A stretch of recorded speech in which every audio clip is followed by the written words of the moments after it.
Love one another. God's wisdom made us lovers of one another. Yes, you heard me right. God's wisdom made us lovers of one another. In fact, all the particles of the world are in love and looking for lovers. Rumi Rahmatullah Alai says, my religion is to live through love. I belong to no religion. My religion is love. Every heart is my temple.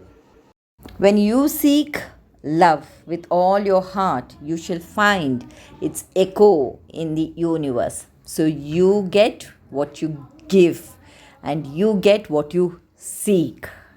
In every religion, there is love.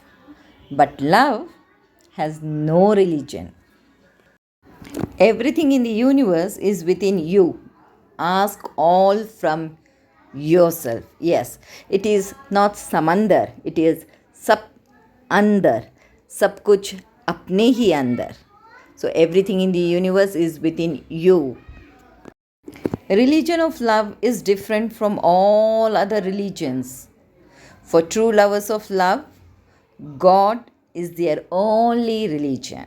Love is their only religion. So love all and serve all with that motherly love. When you challenge people, you will lose one day. But when you challenge yourself, you will win every day. If something makes you happy in this world, you should think of what will happen to you if that thing were taken away.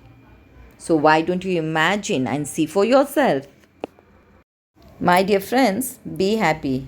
Not because everything is good, but because you see good in everything. You can see here two kids in the picture. One who has come in the third position is so happy, whereas the child who has come first looks so worried. So, happiness is a state of mind. We have been infected with this idea that love is an emotion only felt between two people. But love is universal, an energy, a contagious force, a gift. To offer money to a homeless man is to love.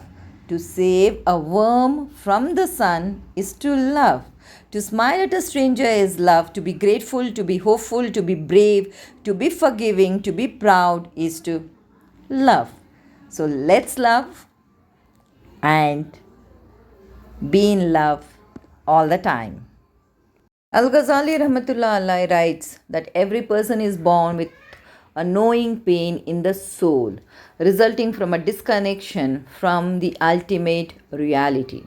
The tragic condition of man is that our eyes have been so distracted by physical things and pleasure that we have lost the ability to see the unseen. This is why people are so unhappy. They are trying to relieve this pain in the soul by recourse to physical pleasure. But physical pleasure cannot relieve a pain that is essentially spiritual. So, the only answer to our condition is a pleasure which comes not from the body but from self knowledge.